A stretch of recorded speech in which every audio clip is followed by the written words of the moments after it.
नमस्कार आप सभी के। हर हर महादेव। आज हम शिव जी के गौरा जी के वो गीत सुनावतनी। देखी जा गौरा जी के कितना दुख बाटे ए लिए कि शिव जी वहाँ खातिर कोनो महल नहीं बनवले। जहाँ जाइले तहाँ ऐसे ही पर्वत पहाड़ पर लेके रहेनी वहाँ के। तो गौरा जी कहतनी कि हमरा खातिर एगो खूब सुंदर महल बना दी। आप सब सुनी जा, आप सबके बहुत अच्छा लगी। लाइक और शेयर जरूर करब जा, कमेंट करके बताएब जा आप सबके गीत कैसन लागल हो।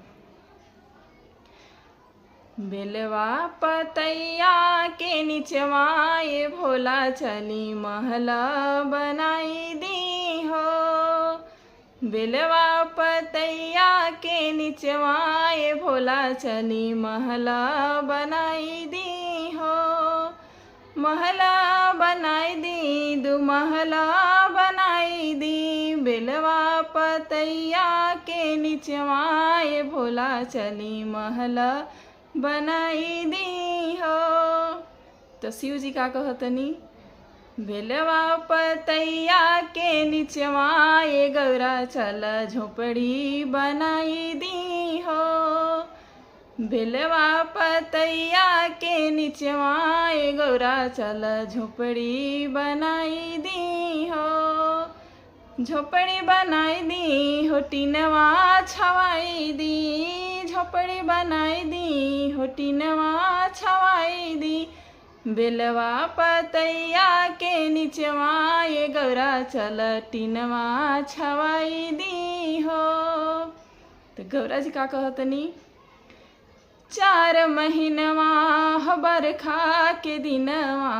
बरखा के दिनवा हो चुए लटीनवा। 4 महीनवा हो बरखा के दिनवा। बरखा के दिनवा हो चुए लटीनवा। बेलवा पतैया के नीचवा ये शिव चली महला बनाई दी हो। महला बनाई दी, दू महला बनाई दी। बेलवा पतैया के नीचवा ये शिव चली महला बनाई दी हो। 4 महीनवा हो गर्मी के दिनवा। गर्मी के दिनवा हो चुए पसीनवा। 4 महीनवा हो गर्मी के दिनवा। गर्मी के दिनवा हो चुए पसीनवा। बेलवा पतैया के नीचवा ये भोला चली महला बनाई दी हो। महला बनाई दी हो, एसी लगवाई दी। महला बनाई दी हो, एसी लगवाई दी। बेलवा पतैया के नीचवा ये भोला चली महला बनाई दी हो। 4 महीनवा हो जाड़ा के दिनवा।